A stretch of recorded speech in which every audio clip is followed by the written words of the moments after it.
5 साल के लंबे इंतजार के बाद कैलाश मानसरोवर यात्रा एक बार फिर शुरू हो गई है।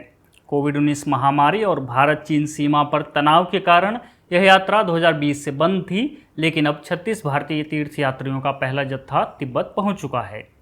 6,638 मीटर ऊंचा कैलाश पर्वत और पास में स्थित मानसरोवर झील हिंदू धर्म के सबसे पवित्र तीर्थ स्थलों में से एक है।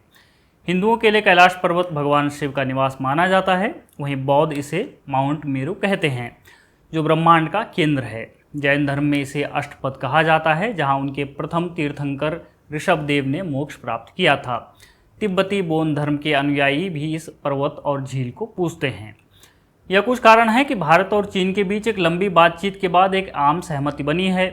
पिछले साल कजान में प्रधानमंत्री नरेंद्र मोदी और चीनी राष्ट्रपति शी जिनपिंग की मुलाकात ने इस यात्रा को फिर से शुरू करने का रास्ता खोला। यह यात्रा भारत चीन के बीच लोगों के आपसी संपर्क को बढ़ाने का पहला कदम है। अब बात इस साल की मानसरोवर यात्रा की। इस साल 15 ग्रुप भेजे जा रहे हैं, लगभग 750 यात्रियों के साथ। यह यात्रा 2 रूट से हो रही है। एक है नाथुला पास, जो सिक्किम में मौजूद है, और एक है लिपुलेख पास, जो उत्तराखंड में मौजूद है। नाथुला वाला रूट थोड़ा आसान है, जबकि लिपुलेख रूट में पैदल चढ़ाई ज़्यादा है। इस यात्रा में जाने वाले हर ग्रुप के साथ एक डॉक्टर, एक गाइड और एक कोऑर्डिनेटर है। इसके अलावा भारतीय रसोइयों को भी भेजा गया है, ताकि तीर्थ यात्रियों को भारतीय खाना मिल सके। मानसरोवर की यात्रा बेहद कठिन होती है। बर्फीले रास्तों पर चलना होता है। तिब्बत, जिस पर इस समय चीन का कब्जा है, उस सीमा को पार करने के बाद बस या कार से यात्रा करते हैं। तिब्बत सीमा के भीतर आने के बाद मानसरोवर पहुंचते हैं, जहां दायचिंग बेस कैंप है। वहां से फिर कुछ दिन मानसरोवर की परिक्रमा करने में लगते हैं और फिर होती है वापसी। अब हम आपको कुछ भारतीय तीर्थयात्रियों के बयान सुनवाते हैं। यह बयान सुनकर आपको इस बात का अंदाजा लगेगा कि इस यात्रा का कितना महत्व है और हमारी सरकार किस तरह इस यात्रा और यात्रियों की हर तरह की सुरक्षा के लिए प्रतिबद्ध है।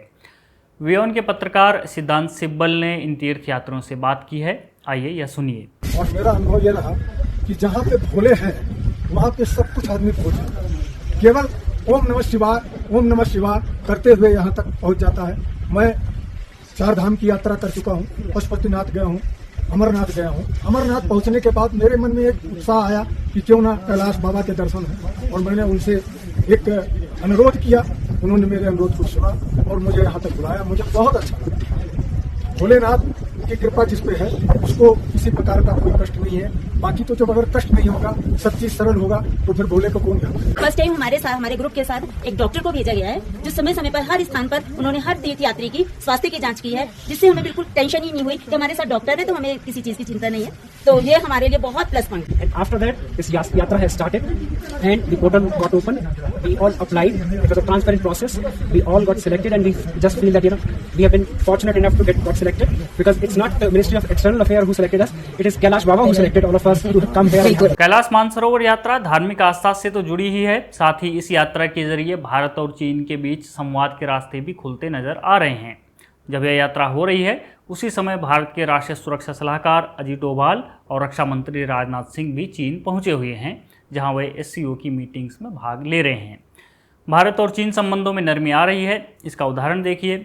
अंग्रेजी अखबार द हिंदू एक तीर्थयात्री सुमन लता के हवाले से लिखता है कि हमें यहाँ न कोई तनाव दिखा और न कोई डर। भारतीय सरकार ने हमें अच्छे से भेजा और चीन ने अच्छे से स्वागत किया।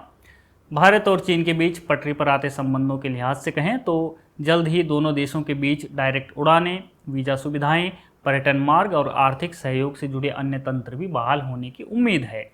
चीन के उप विदेश मंत्री सुन वेइदोंग इस महीने भारत की यात्रा पर थे। उस समय द्विपक्षीय संबंधों को और प्रगाढ़ बनाने पर सहमति बनी थी। बहरहाल, आने वाले हफ्तों में हम यह देखेंगे कि कैलाश मानसरोवर यात्रा की यह शुरुआत दोनों देशों के रिश्तों को भी क्या नई दिशा देती है। लेकिन जाते जाते एक बात है जो मैं कहना चाहता हूँ।